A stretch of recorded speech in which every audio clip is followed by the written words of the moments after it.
من الشيطان الرجيم بسم الله الرحمن الرحيم الحمد لله الأول بلا أول كان قبله والآخر بلا آخر يكون بعده الذي فطر الخلائق بقدرته ونشر الرياح برحمته ووتد بالصخور ميدان أرضه الصلاة والسلام على أشرف الأنبياء والمرسلين حبیب الہ العالمین ابو القاسم محمد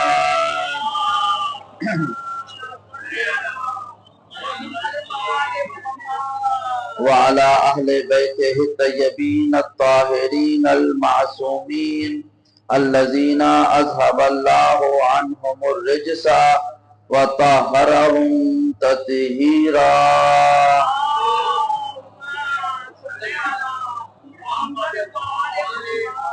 واللعنة الدائمة على أعدائهم أجمعين من يوم عداوتهم إلى قيام يوم الدين أما بعد فقد قال حق سبحانه وتعالى في محكم كلامه الأعلى بسم الله الرحمن الرحيم ان رحمت اللہ قریب من المحسنین صلوات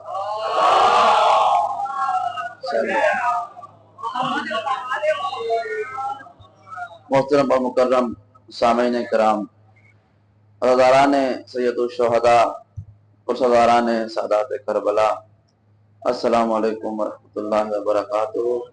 یا علی مدد۔ پروردگار نے اپنی ہمیشہ رہنے والی کتاب قرآن مجید میں ارشاد فرمایا کہ اے میرے حبیب ان کو بتا دو کہ ان رحمت اللہ قریب من المحسنین، کہ بے شک اللہ کی رحمت احسان کرنے والوں کے ساتھ رہتی ہے۔ اس آیت مبارکہ کے ذیل میں کل سے شروع ہونے والا ہمارا سلسلہ گفتگو آج دوسرے مرحلے میں داخل ہو رہا ہے۔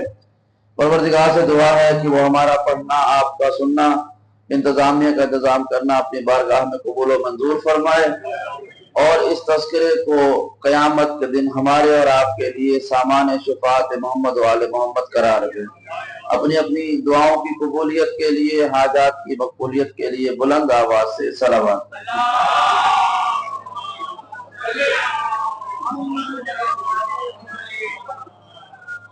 پروردگار ارشاد فرما رہا ہے کہ ان رحمت اللہ قریب من المحسنین، کہ یاد رکھو میری رحمت یعنی اللہ کی رحمت ہمیشہ احسان کرنے والوں کے ساتھ ہوتی ہے۔ یہ اس لیے ہے کہ پروردگار نے کچھ شخصیات کے اعمال کو اس قدر بڑا جانا، ان کی اتنی اہمیت تھی کہ گویا اللہ کہہ رہا ہے کہ یہ لوگ اصل میں احسان کرنے والے ہیں۔ اور یہ معمولی بات نہیں ہے کہ کسی کو اللہ کہے کہ یہ احسان کرنے والے ہیں۔ اور خود خدا فرما رہا ہے کہ حل جزاء الاحسان الا الاحسان، کیا نیکی کا بدلہ، احسان کا بدلہ، اچھائی کا بدلہ اچھائی کے علاوہ کچھ اور بھی ہو سکتا ہے؟ کیا احسان کا بدلہ احسان کے علاوہ بھی کچھ ہوتا ہے؟ یعنی پروردگار یہ کہہ رہا ہے کہ میں نے اپنی رحمت کیوں دی ہے محسنین کو؟ اس لیے کہ انہوں نے احسان کیا ہے، اور اس احسان کی بدلے میں جزائے احسان یہ ہے کہ چونکہ انہوں نے اپنا سب سے بڑا عمل میرے لیے پیش کیا، تو میں اس کی جزا کے طور پر اپنی سب سے بڑی مخلوق یعنی رحمت للعالمین محمد مصطفیٰ کو ان کے قریب کر دوں گا۔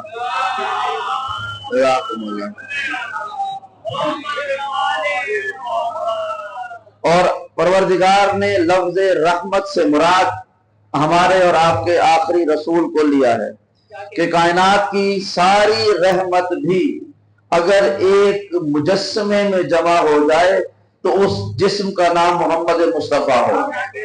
کائنات کی ساری رحمت اگر خدا ایک جگہ پہ جمع کر دے تو اس کا رحمت کے مجسمے کا نام ہے محمد مصطفیٰ۔ اور ہمارے لیے خوش نصیبی ہے کہ ہمیں پروردگار نے اسی رحمت کی امت میں خلق کیا ہے، خوش نصیبی ہے۔ اور اب یہ ہماری ذمہ داری ہے کہ ہم بطور مسلم رسول، بطور مومن رسول اس اعزاز کی حفاظت کرتے رہیں کہ اللہ نے ہمیں رحمت للعالمین کا ماننے والا بنایا۔ صلوات پڑھیں محمد و آل محمد۔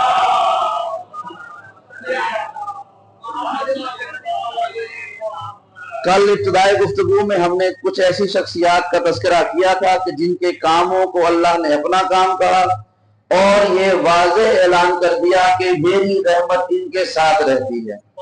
اب جملہ سنیے گا، کچھ اور گفتگو اسی ذیل میں آگے بڑھاتے ہیں۔ پروردگار فرما رہا ہے اور یہ خدا کا قطعی حکم ہے کہ میری رحمت احسان کرنے والوں کے ساتھ رہتی ہے۔ اب احسان زبان کے ذریعے بھی ہو سکتا ہے، مال کے ذریعے بھی ہوتا ہے، تلوار کے ذریعے بھی ہوتا ہے، عمل کے ذریعے بھی ہوتا ہے۔ بلکہ میں تو کہتا ہوں جو کل کی گفتگو اگر آپ کے ذہنوں میں موجود ہو تو لوگ سمجھتے ہیں احسان شاید مال کے ذریعے ہوگا، احسان شاید زبان کے ذریعے ہوگا، یا احسان شاید تلوار کے ذریعے ہوگا۔ کائنات میں ایک ایسا فرق بھی گزرا ہے کہ جس نے سو کر بھی احسان کیا۔ جزاکم اللہ، جزاکم اللہ۔ کہ لوگ جاگتے ہوئے احسان نہیں کر سکتے اور کچھ ایسے بھی ہیں جو سو جائے تو بھی احسان شمار ہوگا۔ جزاکم اللہ۔ اور اللہ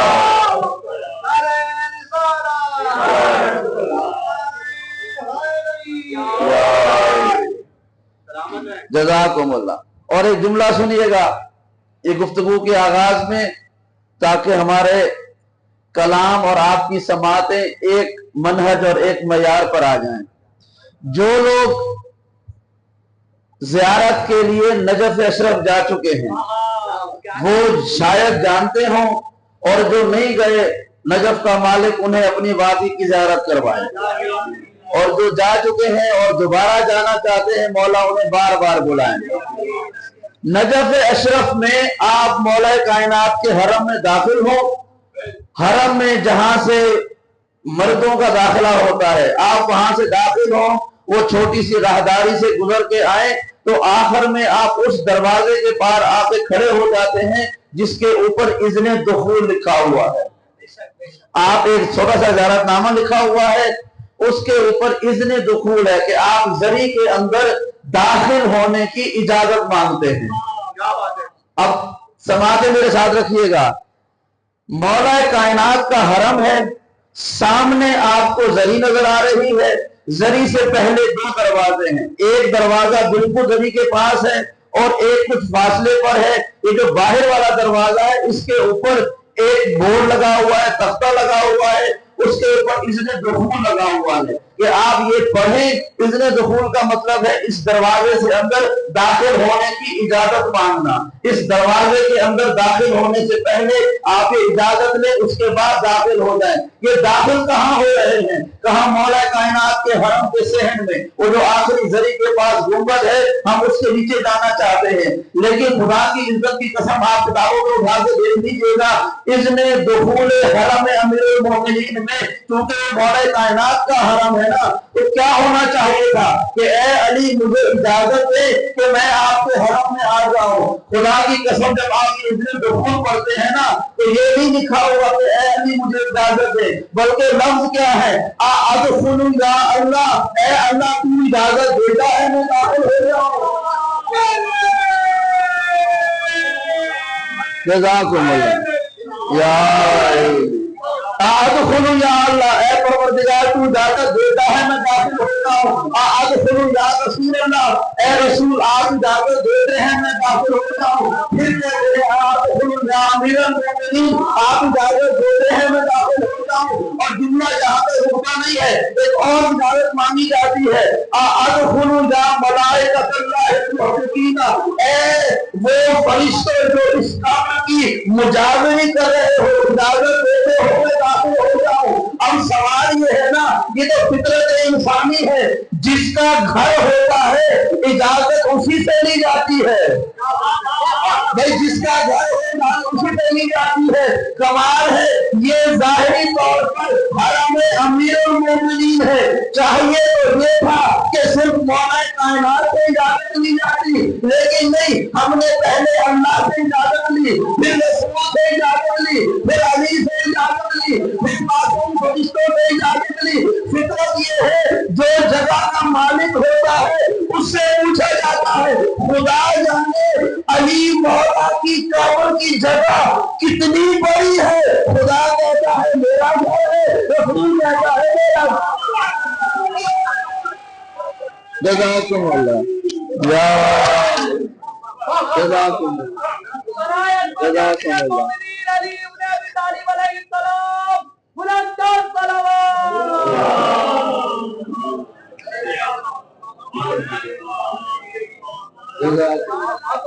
جس کا گھر ہے اس سے اجازت دی جاتی ہے۔ آپ وہ زیارت نامہ پڑھیں اور اس کے بعد کیا ہے، اللہ اکبر، اب آپ نے اجازت مانگی لیکن وہاں سے کوئی جواب نہیں آتا، بھئی خدا بولے تو ہم تھوڑی سن سکتے ہیں، ہم نہیں سن سکتے۔ اب جواب کیا، زیارت کے لفظ ہیں، جب آپ یہ اتنے دخول پورا پڑھ لیں تو چلتے ہوئے آنکھوں کو جھکائیں اور سر کو جھکائیں، گویا آپ کو اجازت مل گئی ہے اور آپ داخل ہو رہے ہیں۔ یہ کتنے اعتماد کی بات ہے کہ بھائی آپ کو نہ سماعتوں میں آواز آئی، نہ کسی نے اشارہ کیا، لیکن جیسے ہی آپ نے اجازت مانگی، اب اسی زیارت نامے میں لکھا ہوا ہے کہ سر کو جھکائیں، آنکھوں کو جھپکیں، جیسے آپ کسی کو جواب دے رہے ہو اچھا، اور پھر آپ چلنا شروع کر دیں۔ میں کہتا ہوں یہ جو لفظ ہے نا، یہ جو عمل ہے کہ آپ آنکھوں کو جھپکائیں، سر کو جھکائیں اور پھر چلنا شروع کر دیں، اور چلتے ہوئے شکریہ ادا کریں کہ جن کا دن سے اجازت کی ان کا شکریہ کی اجازت دے دی۔ تو سوال ہے نا کہ بھائی نہ ہمیں اجازت دینی ملت کی آواز آئی ہے، نہ ہم نے اشارہ دیکھا ہے، تو پھر یہ شکریہ ادا کر کے چل کیوں رہے ہیں؟ تو شاید جواب آئے گا وہ بات جو تمہیں علی کے دروازے تک لے آئی ہے، اس دروازے پہ کسی کو روک بھی نہیں ہے کہ یہاں پر آ گیا ہے، اس کا حق ہے کہ علی کی دعوت تک بھی آ جائے۔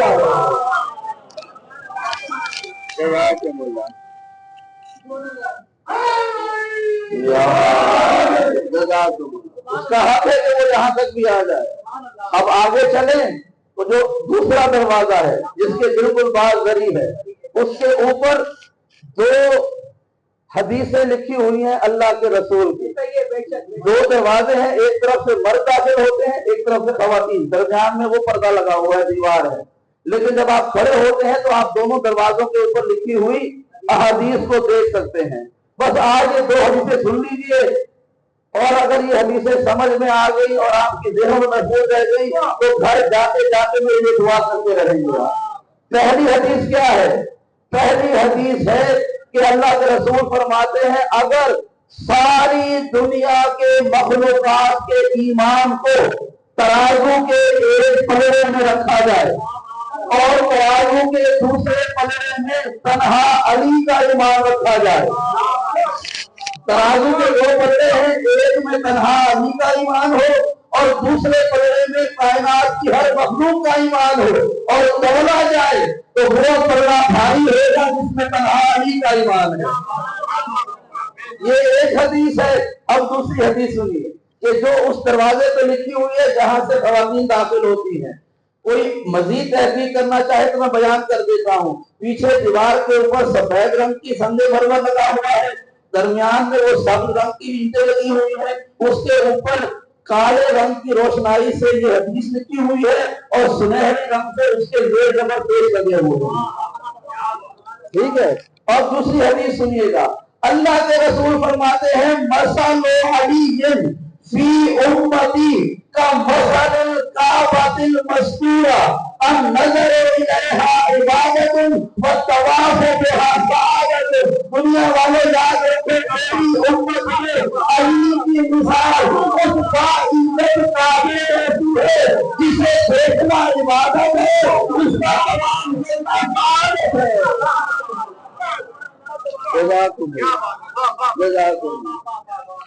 حرم امام علی کے آخری دروازے پر کہ جس کے پاس گھڑی ہے، مثل ولی فی امتی کا مثل الکعبۃ المستورہ، ایک ایسے چھپے ہوئے کعبے کی مثال ہے، وہ عزت دار کعبہ ہے کہ جس کی طرف دیکھنا عبادت ہے، اور وہ کہ جس کا طواف کرنا سعادت۔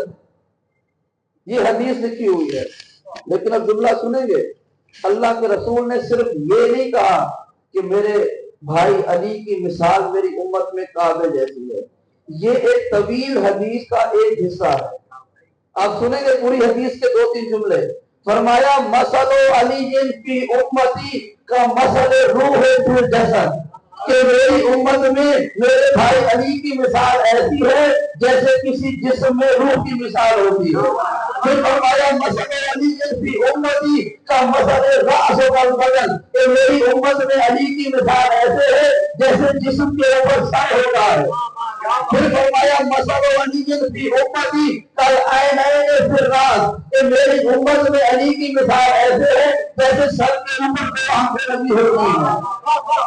توجہ کے ساتھ اب اس کی تفصیل سنیں گے کہ اگر سر ہو اور آنکھیں نہ ہو تو سر کا کوئی فائدہ نہیں ہے، سر کا فائدہ نہیں ہے، اور اگر جسم ہو سر نہ ہو تو جسم کا فائدہ نہیں ہے، اور اگر جسم ہو جسم میں روح نہ ہو تو اس جسم کا فائدہ نہیں ہے۔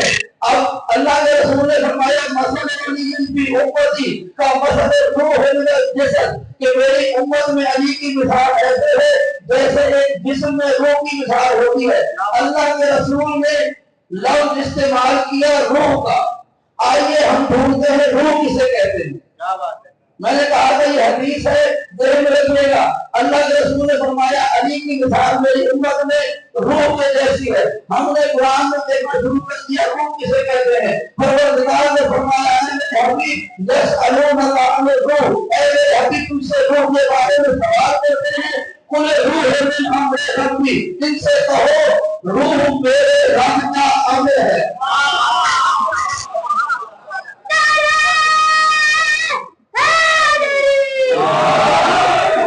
یہ روح میرے رب کا امر ہے، قرآن کی آیت ہے، روح میرے رب کا امر ہے۔ اب یہ آیت کا پورا ذہن میں رہے، روح میرے رب کا امر ہے۔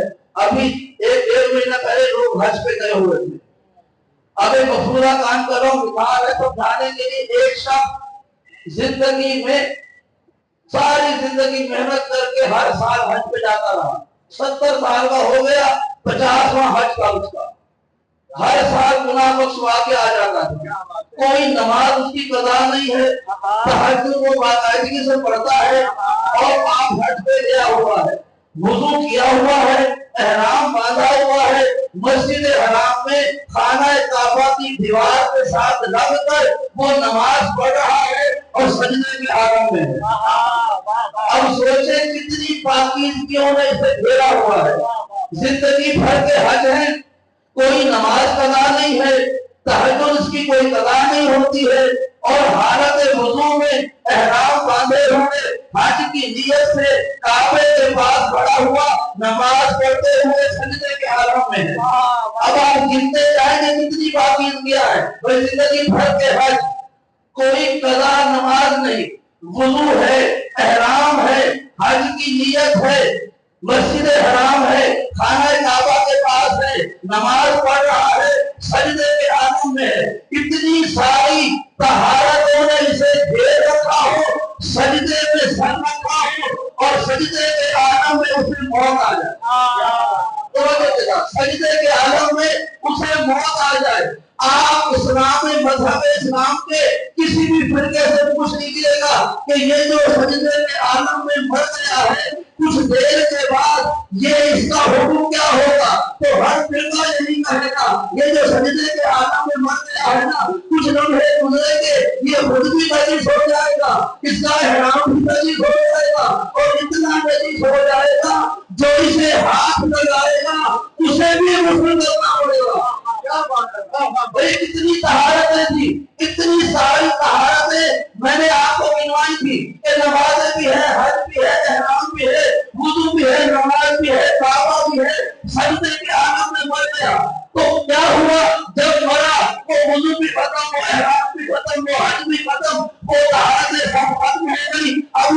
نبی سو گیا کہ اسے بھی غسل دینا پڑے گا، جو اسے ہاتھ لگائے گا اسے بھی غسل کرنا پڑے گا۔ تو کوئی سوال کرے کہ وہ چند لمحے پہلے کوئی اتنا پاکو پاکیزہ تھا، یہ کیا ہوا کہ ایک لمحے میں نبی سو گیا؟ جواب یہ آئے گا کہ اس کے جسم سے روح نکل گئی، کہ اس کے جسم سے روح نکل گئی ہے۔ تو بھائی اس کا مطلب ہے ساری پاکیزگیوں کا تعلق روح کے ساتھ ہے۔ جب تک روح تھی یہ ساری پاکیزگیاں سلامت تھی، روح چلی گئی، چند لمحے گزرے، وہ پاکیزگیاں ختم ہو گئی۔ اور روح کیا ہے؟ کہا کہ وہ میرے رب کا امر ہے، یعنی جس جسم سے اللہ کا امر چلا جائے وہ نجس ہو جاتا ہے، اور جس کے دل سے انہیں امر چلا جائے وہ زندہ رہتی ہے۔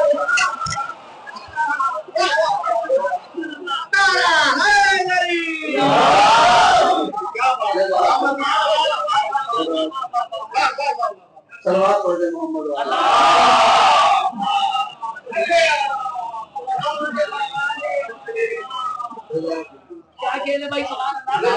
جسم سے امر ربی چلا جائے وہ نجس ہو جاتا ہے، اور جس کے دل سے اولے الامر چلا جائے، اولے الامر کی محبت چلی جائے، تو وہ زندہ رہے تب بھی مردوں جیسا ہوتا ہے، اس کی زندگی کی کوئی حیثیت نہیں ہے۔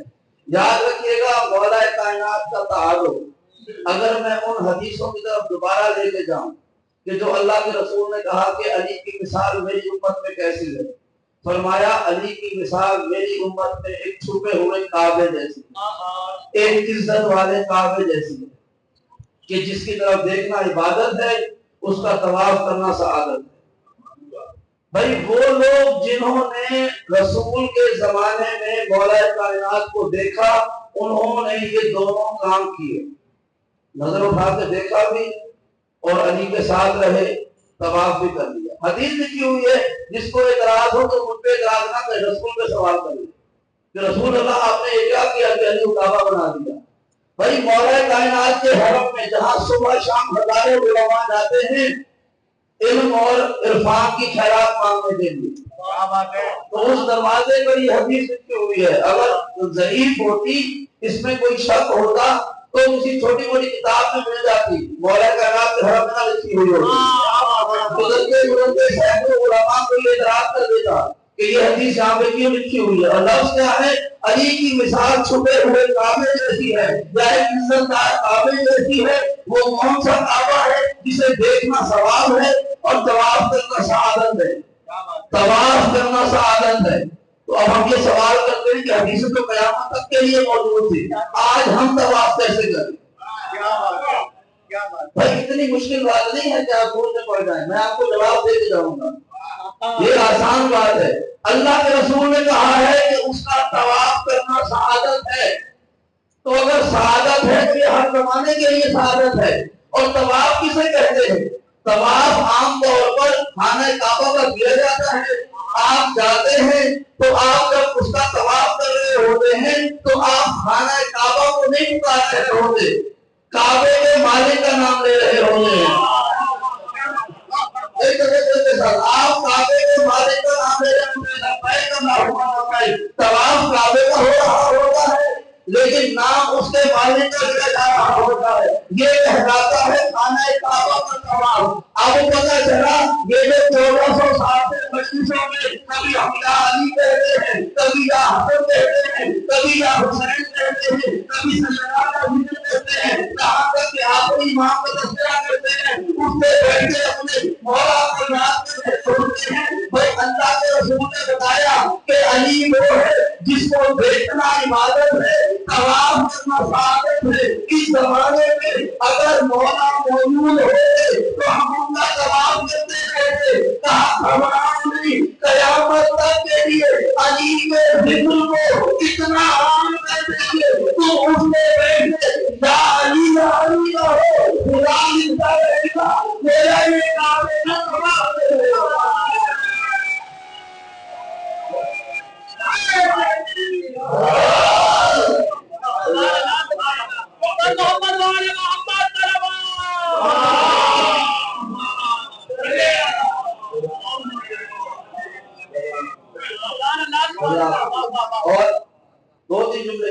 اس کا جو پہلا جملہ ہے یاد میں رکھیے گا.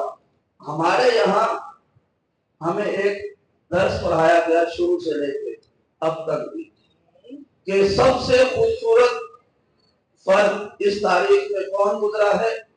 سب کہتے ہیں حضرت یوسف کہ اتنے حسین تھے. قرآن کا واقعہ ہے, تاریخ اس کی تفصیل پوری بیان کرتی ہے. اتنے حسین تھے کہ ان کی صرف ایک جھلک دیکھ کر مصر کی عورتیں اپنے ہوش گوا بیٹھی اور انہوں نے پھلوں کی بجائے اپنے ہاتھ کاٹ لیے.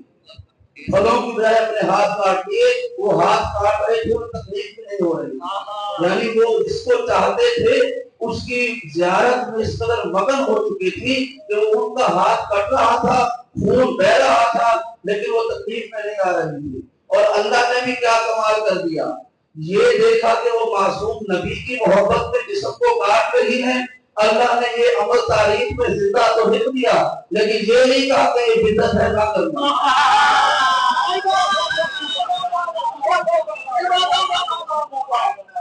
یہ نہیں کہا کہ خبردار یہ بدعت ہے, کام غلط ہے, یہ نہ کرنا, بلکہ فخر سے بتایا دیکھو ہم نے اتنا حسین بنایا تھا کہ اسے دیکھ کر لوگ اپنے ہوش گوا بیٹھتے ہیں.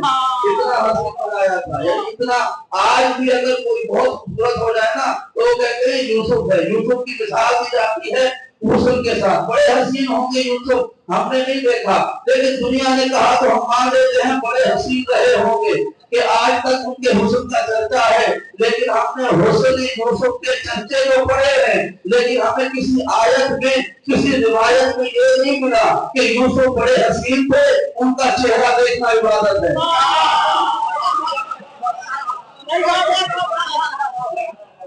بھائی بڑے حسین تھے, ان کا چہرہ دیکھنا عبادت ہے. ہمیں تو بس یہی ملا ہے کہ ایک کائنات میں ایسا فرد گزرا ہے جسے اللہ کے رسول کہتے تھے ہم نظر و حلاوت سے علی عبادت سے علی جس کا چہرہ دیکھنا عبادت.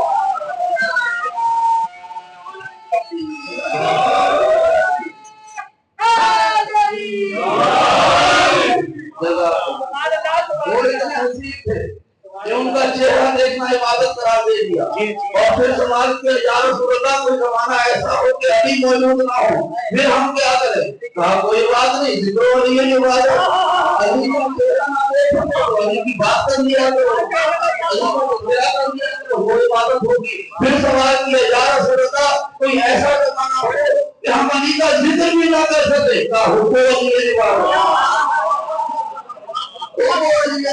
تم علی کی محبت میں لگ رہے گا تمہاری ہر کام کی باتوں کے بعد. اور یہ شرف پوری کائنات میں سوائے علی ابن ابی طالب کے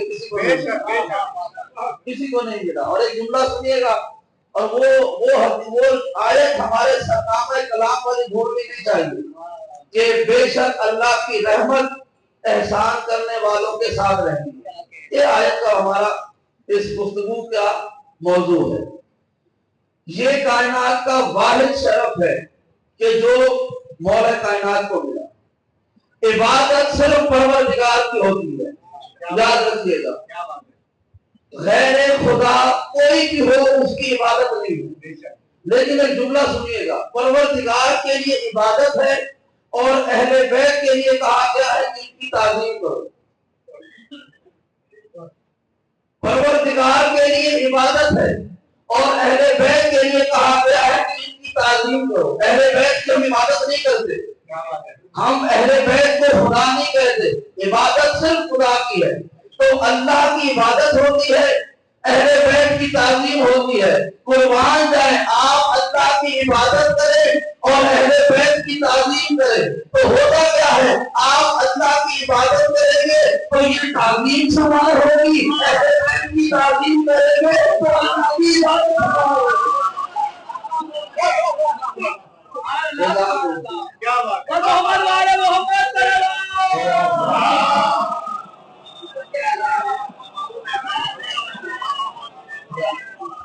کہ آپ اللہ کی عبادت کریں تو یہ تعظیم شمار ہوگی, اہل بیت کی تعظیم کریں یہ عبادت شمار ہوگی.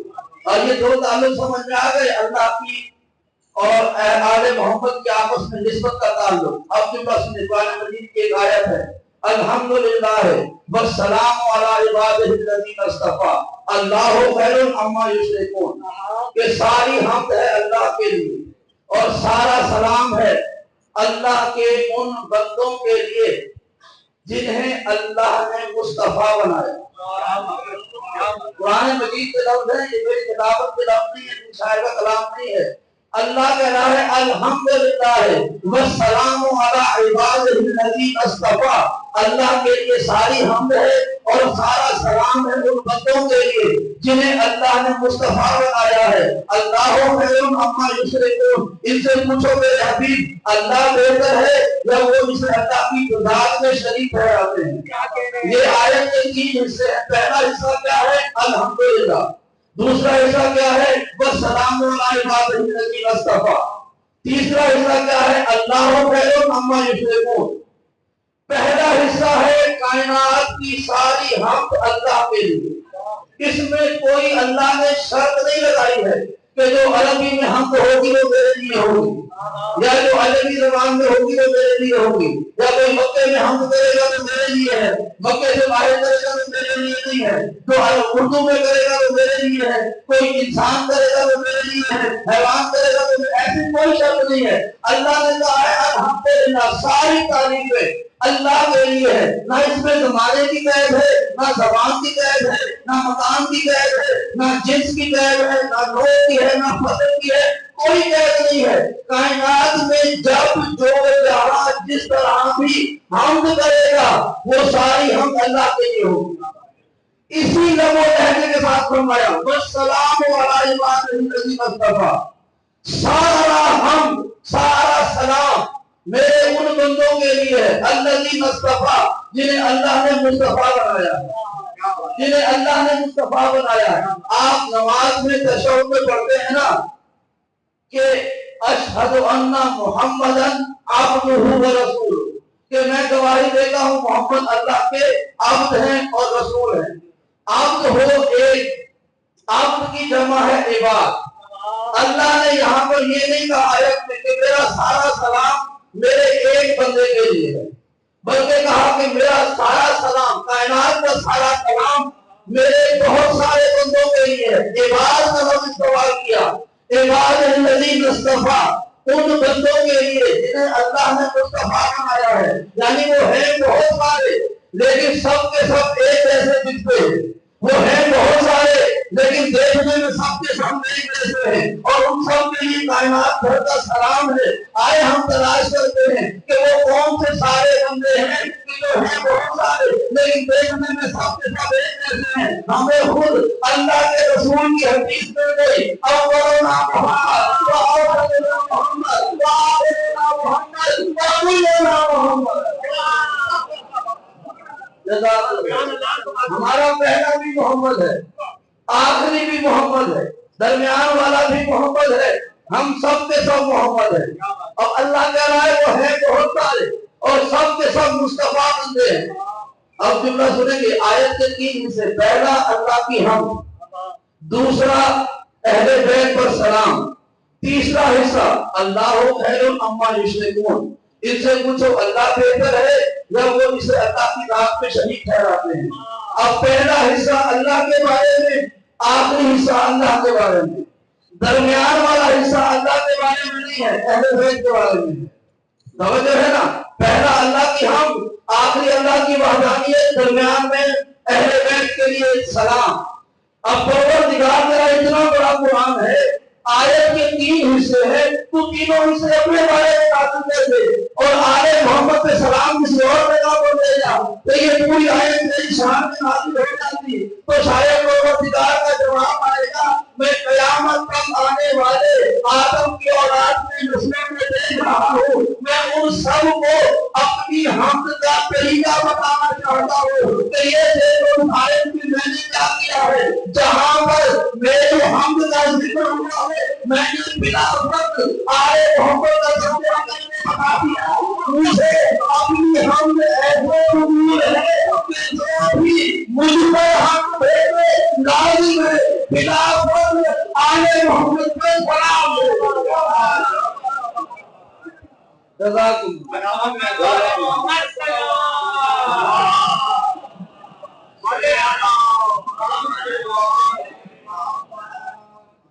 کا طریقہ ہے. اب ان دو نسبتوں کا خیال رکھیے گا. گفتگو کو اختتام کی طرف لے کے جا رہا ہوں. ایک اللہ کی حمد، دوسرا آل محمد کا تذکرہ. یہ دو لازم و ملزوم ہیں. جہاں اللہ کی حمد ہوگی وہ تذکرہ اہل بیت سے خالی نہیں ہو سکتا. اور ہم تذکرہ اہل بیت کا انعقاد کرتے ہیں، سب سے پہلے خدا کا ذکر کرتے ہیں، سب سے پہلے قرآن کی تلاوت ہوتی ہے. ہم بتا دیتے ہیں اس کا تعلق کیا ہے. اب اس تعلق کی ایک اور مثال سنیے. پروردگار نے حضرت آدم کو خلق کیا اور فرشتوں سے کہا سجدہ کرو. سب نے سجدہ کیا سوائے ابلیس کے. اللہ ابلیس، سب نے سجدہ کیا سوائے ابلیس کے. لیکن پروردگار نے حضرت آدم کے سجدے کو قرآن میں مختلف جگہوں پر تذکرہ کیا. کبھی ایک جملہ، کبھی دو جملے، کبھی 5 جملے، لیکن تذکرہ کیا مختلف جگہوں پر. ایک موقع میں پروردگار نے اپنی اور ابلیس کی گفتگو کو تذکرہ کر دیا کہ جب ابلیس کو کہا نا سجدہ کر، اس نے کہا کہ میں نہیں کروں گا. کہا کیوں نہیں کرتا؟ تجھے کس نے منع کیا کہ تو اسے سجدہ نہیں کرتا جسے میں نے اپنے دونوں ہاتھوں سے بنایا. قرآن مجید کے لفظ ہیں کہ ماں منعک ان تسجد، تو اسے تجھے کس نے منع کیا کہ تو سجدہ نہیں کرتا؟ بما خلقت بیدی، جسے میں نے اپنے دو ہاتھوں سے بنایا ہے. تو اب شیطان نے جواب دیا کہ میں اس لیے سجدہ نہیں کرتا کہ میں آگ سے بنا ہوں، یہ مٹی سے بنا ہے، آگ افضل ہے مٹی سے، میں اب سجدہ نہیں کرتا.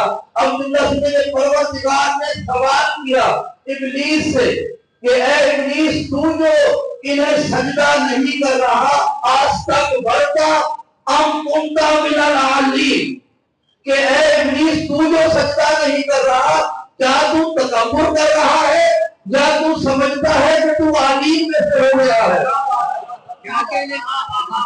تو سجدہ جو نہیں کر رہا، کیا تو تکبر کر رہا ہے یا تو سمجھتا ہے کہ تو عالم میں سے ہو گیا؟ عالم جمع ہے علی کی، عالم جمع ہے علی کی. بھائی آپ لوگوں کو اپنے گھروں سے کوئی زبردستی اس مجلس میں نہیں لایا، ٹھیک ہے نا؟ آپ اپنی پسند سے آئے. آپ کو پتا ہے اس مجلس میں کوئی افسانہ، کوئی ناول، کوئی غزل نہیں سنائی جائے گی. آپ کیوں آئے ہیں؟ آپ کو پتا ہے کہ اس سے اہل بیت ہوگا. وہ مرثیہ ہو، وہ سلام ہو، وہ سوز ہو، وہ خطاب ہو، یا اس کے بعد میں ماتم ہو، اس میں آپ کو 100% اہل بیت ملے گا. تو آپ ذہنی طور پر اہل بیت کا ذکر سننے کے لیے آئے ہیں نا. آپ کی توجہ رکھیے گا، یہ بات ہے. پروردگار نے کہا کہ ابلیس، کیا تم نے تکبر کیا تھا یا تو سمجھتا ہے تو عالم میں سے ہو گیا ہے؟ تو ابلیس نے یہ کہا کہ اے پروردگار، میں عالم میں سے نہیں ہوں، میں تکبر کر رہا ہوں کہ میں آگ سے بنا ہوں، وہ مٹی سے بنا ہے. وہ تھا تو ابلیس، لیکن اس کو بھی پتا تھا میں جتنا بھی بڑا ہوگا ہوں عالم میں شامل نہیں ہوگا. میں جتنی بھی عبادت کر لوں، میں اپنے آپ کو عالم میں شمار نہیں کر سکتا. قرآن مجید کے لفظ ہے کہ تم تکبر کر رہا ہے یا عالم میں سے ہوا ہے. اس نے کہا میں تکبر کر رہا ہوں. اس نے تکبر کی دلیل پیش کی کہ میں آپ سے بنا ہوں، یہ مٹی سے بنا ہے. اب جملہ سنیں گے. پروردگار نے کہا کہ ابلیس، اس پوری گفتگو کا حاصل جملہ ہے کہ اے ابلیس، تو تکبر کر رہا ہے یا عالم میں سے ہو گیا ہے؟ اور عالم جمع ہے علی کی، یعنی جہاں پر بہت سارے لوگ ہوں لیکن وہ سب کے سب ایک علی میں سے ہوں. ہوں تو بہت سارے لیکن سب علی ہوں. اب وہ حدیث یاد ہے نا، اللہ کے رسول نے کیا کہا تھا؟ اولنا محمد، آخرنا محمد، اوسطنا محمد، وکلنا محمد. ہم سب کے سب محمد ہیں. اور خدا ابلیس سے کیا پوچھ رہا ہے؟ کیا وہ اپنے آپ کو عالم میں سمجھتا ہے؟ اس کا مطلب یہ ہے کہ اگر یہ تمام ہستیاں زمین پر ہو تو سب محمد ہوتی ہے، آسمانوں پر ہو تو سب علی ہوتی ہے.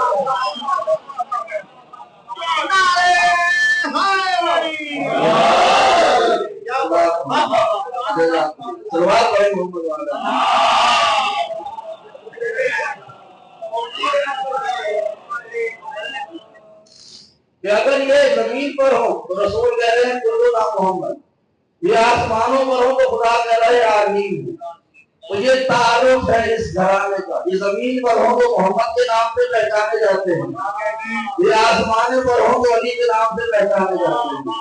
اور جس طرح زمین پر کسی نے یہ نہیں کہا کہ ہم محمد ہیں، حالانکہ بڑے بڑے دشمن تھے، رسول کے بڑے بڑے دشمن تھے، وہ چاہتے تو دعویٰ کر دیتے کہ ہم محمد ہیں، لیکن کسی نے رسول کے زمانے میں یہ نہیں کہا کہ محمد آپ ہم کہتے ہیں، ہم آپ کہتے ہیں، ہم مل کے بیٹھ جاتے ہیں، کیونکہ پتہ ہے محمد بننا آسان نہیں ہے۔ اور کسی طرح کسی نے یہ دعویٰ نہیں کیا کہ ہم علی جیسے ہیں، لیکن ایک جملہ اور سن لیجیے گا، اور یہ آخری جملہ ہے۔ اس زمانے میں رسالت مآب کی وفات سے لے کر 2024 تک تقریباً 118 ایسے مسلمان لوگ گزرے ہیں جنہوں نے نبوت کا جھوٹا دعویٰ کیا۔ 118 لوگ ایسے جن کی فہرست میرے پاس ہے، شاید زیادہ بھی ہوں گے، جنہوں نے نبوت کا جھوٹا دعویٰ کیا۔ بلکہ بعض تو ایسے افراد گزرے ہیں صدر اسلام کے زمانے میں کہ جن کے بارے میں کہا گیا کہ اگر رسول کے بعد کوئی نبی ہوتا تو فلان ہوتا۔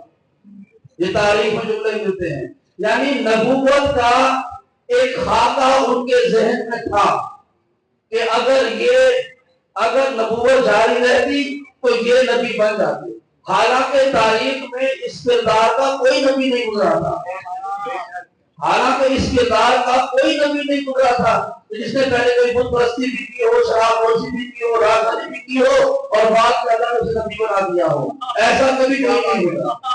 نبوت کے معیار یہ نہیں ہے کہ آپ اعلان نبوت سے پہلے شراب بھی پیتے رہے ہوں، بت پرستی بھی کرتے رہے ہوں، ایک دن کو اللہ آپ کو نبی بنا دے، ایسا نہیں ہے۔ لیکن لوگوں کے ذہنوں میں نبوت کا درجہ حاصل کرنے کے لیے کوئی نہ کوئی راہ موجود تھی۔ انہوں نے چاہا کہ اگر نبوت ہوتی تو ہم خدا کو نبی مان لیتے۔ 118 لوگوں نے نبوت کا جھوٹا دعویٰ کیا ہے، لیکن قربان جائیں اس حقیقت پر کہ ان 118 جھوٹے دعوے داران نبوت میں کوئی ایک بھی ایسا نہیں تھا کہ جس کے کلمے میں علی اللہ شامل ہو۔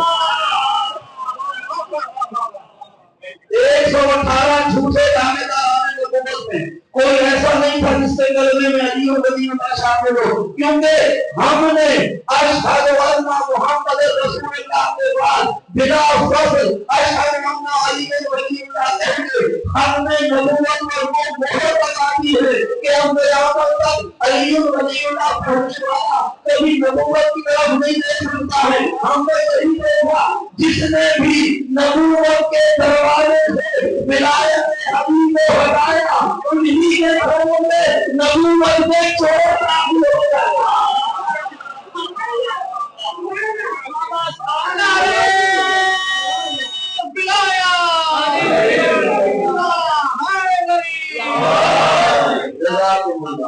لیکن جنہوں نے اپنے نبوت کے عقیدے پر ولایت کی پہرہ داری قائم کر دی، ان کے ہاں نبوت کا عقیدہ چوری نہیں ہوا۔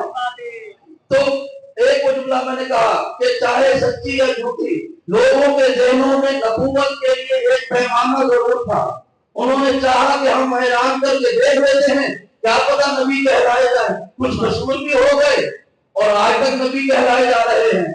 لیکن کیا وجہ ہے کہ جس نے بھی علی ولی اللہ کا دعویٰ کیا، اعلان کیا اپنے کلمے میں، اپنی عبادتوں میں، ان کے یہاں پر کبھی کوئی نہ جھوٹا دعویٰ نبوت ہوا نہ جھوٹا دعویٰ ولایت ہوا، کیونکہ لوگوں کو پتا تھا کہ ہم جھوٹ بول کر جھوٹے نبی کا بن سکتے ہیں، ہم جھوٹا دعویٰ کرنے بھی اپنے آپ کو علی نہیں کہہ سکتے۔ کیونکہ اگر کسی نے کہا کہ ہم اس زمانے کے علی ہیں تو کوئی کھڑا ہو جائے گا، اچھا تم اس زمانے کے علی ہو تو سورج پلٹا کے دکھاؤ، تم اس زمانے کے علی ہو ستارہ ٹھکا کے دکھاؤ، تم اس زمانے کے علی ہو ٹھوکر سے گردہ زندہ کر کے دکھاؤ۔ تو اس کا مطلب ہے نبوت پر حملہ کرنا آسان ہے، ولایت کا دعویٰ کرنا آسان نہیں ہے۔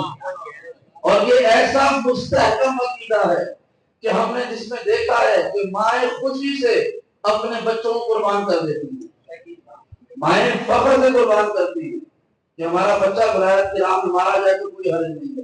میں اس وقت پاکستان میں نہیں تھا، آتا بھی نہیں تھا، جب میں نے یہ خبریں سنی تھی کراچی میں ایک جلوس میں حملہ ہوا، دھماکہ ہوا، لوگ شہید ہوئے، اگلے لمحے وہاں پر اس سے زیادہ مومنین پہنچ گئے، مائیں اپنے آغوش میں بچوں کو اٹھا کے پہنچ گئی، باپ اپنے جوانوں کو لے کے پہنچ گئے۔ تو یہاں پہ تقریب کاری ہوئی تھی، یہیں پہ رضائی ہوئی، کیونکہ کائنات کی ہر تقریب کاری کا جواب حسین کی رضائی ہے، ہر تقریب کاری کا جواب رضائی ہے، وہ تقریب کاری کرتے ہیں ہم رضائی کرتے ہیں۔ تو ہمارے مائیں ہوں، ہمارے والدین ہوں، بڑے فخر سے عقیدہ ولایت کو بیان کرنے کے لیے جمع ہو جاتے ہیں، اور ہم نے بھی اپنے عقیدوں کو بازاروں میں اشتہار لگا کر واضح کیا ہے۔ کیا بات ہے، میں یہاں آتا ہوں، جگہ جگہ مجلسوں کے اشتہار لگے ہوتے ہیں، آپ کہیں کہ میں نے اپنے گھر میں مجلس رکھی ہے تو آپ کے ساتھی پوچھتے نہیں ہیں کس کی مجلس ہے، آپ کے ساتھی نہیں پوچھتے، پتہ ہے کہ مجلس کس کی ہوگی۔ جب آپ کسی انجمن کو دعوت دیتے ہیں نوحہ خوانی کے لیے تو وہ پوچھتے نہیں ہیں کہ بھئی جنگ بدر والوں کا نوحہ پڑھنا ہے یا احد والوں کا پڑھنا ہے، انہیں پتہ ہے کہ ازاداری جتنی ہی کربلا والوں کے لیے، یہ سعادت ملی کربلا والوں کے لیے، کیونکہ کربلا کے وہ لوگ تھے کہ جنہوں نے ولایت علی کے لیے قیام کیا، ولایت علی کے لیے قیام کیا، اور انہی کی قربانیاں ہیں کہ آج اور ہم اور آپ خوش ہو کے اس نام پر داد بھی دیتے ہیں اور نعرے بھی لگا دیتے ہیں۔ یہ آج اگر ولایت کا عقیدہ باقی ہے تو کربلا والوں کی قربانیوں کی وجہ سے، اور یہ نسلوں کے لیے دعا کیا کہ پروردگار اس سلسلہ ولایت کو ہماری نسلوں میں جاری و ساری کرے، کہ باقی تمام اشیاء، تمام اعمال آپ یہیں پہ رہ جائیں گے، جو شے نسل در نسل چلے گی وہ عقیدہ ولایت ہوگا، اور یہی ہے جو قیامت میں آپ کے کام آئے گا۔ اور اسی ولایت کو ہم اور آپ تک پہنچانے کے لیے سب سے زیادہ قربانیاں بھی خود علی کی اولاد نے۔ یہ سفر کا مہینہ محرم کے مہینے سے کم اذیت والا نہیں ہے۔ آپ نے محرم کے عشرے میں مختلف اصحاب حسین کی اور خود مولا حسین کی شہادت سنی ہے، خطیب آتا ہے 15-20 منٹ 10 منٹ میں وہ کسی شہید کے مسائل شہادت سمیت پڑھ دیتا ہے، لیکن میں آپ سے پوچھوں گا کہ شام غریبہ کے بعد سے لے کے 40 کے دن تک کس کی مسائل پڑھے جاتے ہیں؟ تو 3 نام آئیں گے، ایک شریکت الحسین، ام المسائل زینب کبریٰ، یا حسین کی 4 سالہ بیٹی سکینہ، یا حسین کا بیمار بیٹا۔ یہ 3 شخصیات وہ ہیں۔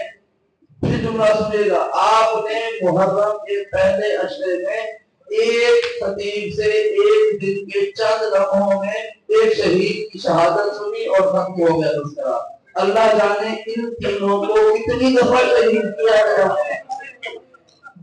کہ ہر روز ان کی شہادتوں میں نئے رنگ بیان کیے جا رہے ہیں۔ اللہ تعالیٰ جب یہ قیدیوں کا کافرہ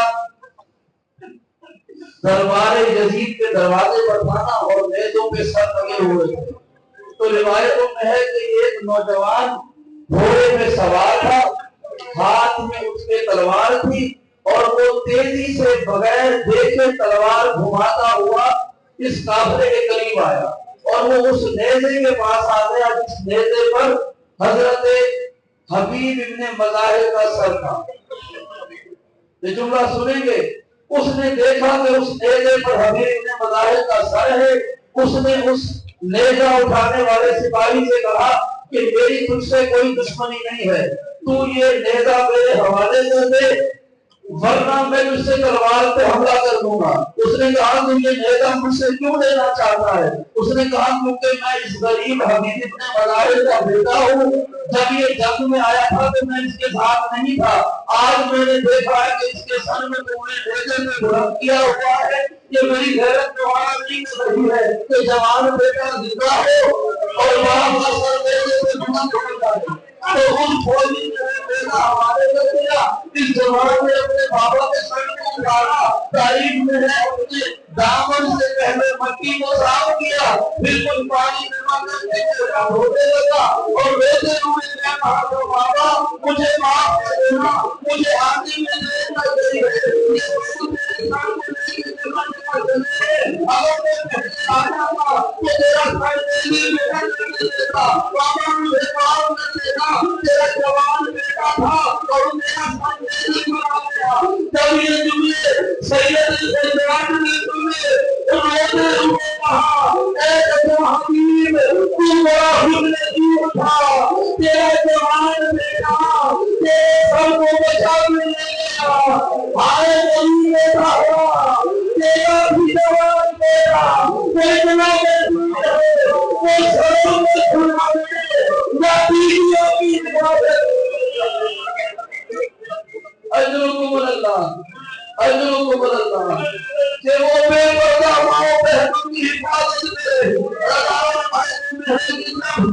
تین دن انتظار کے بعد دربار یزید کا دروازہ کھلا اور قیدیوں سے کہا گیا کہ وہ اندر آ جائے۔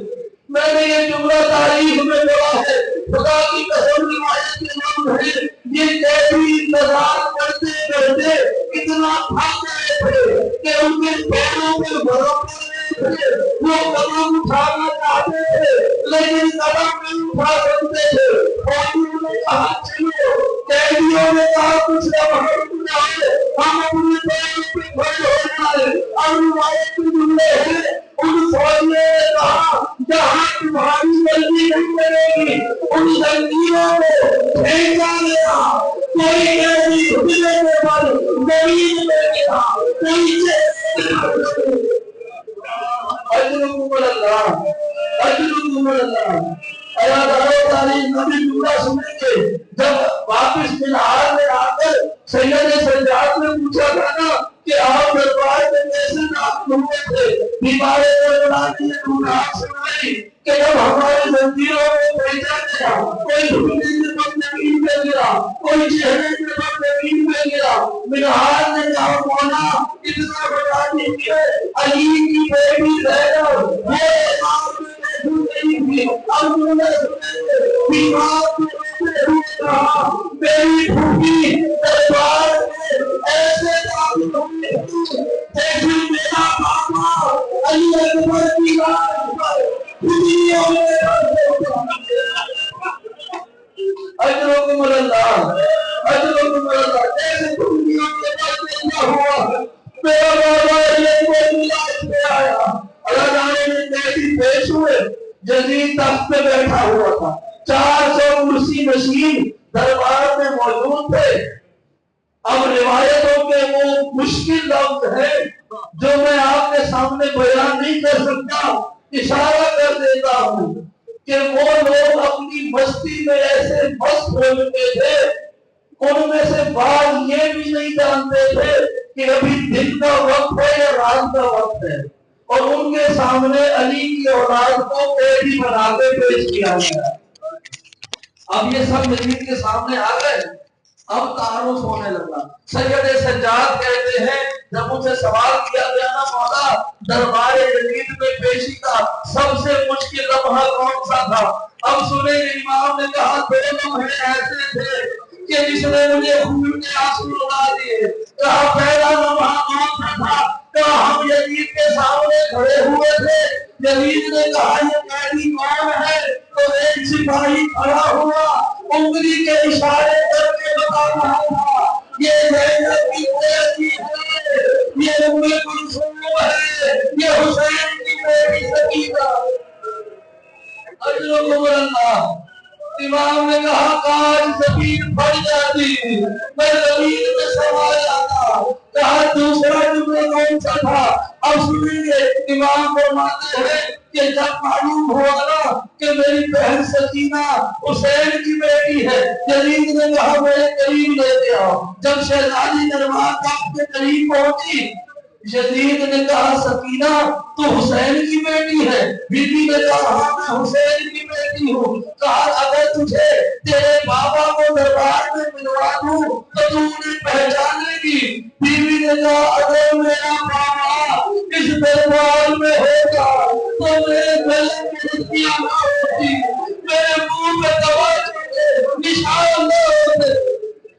اللہ جب یزید نے کہا نا تیرے بابا کو دربار میں بلوا دوں، بیوی نے کہا میرا بابا کربلا میں ہے۔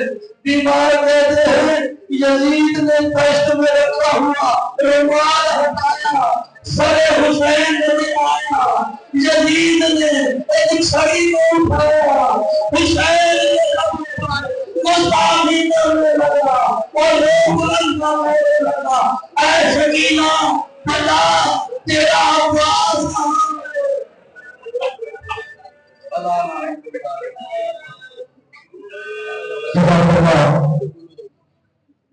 ہمارے لیے انجمن ذریعہ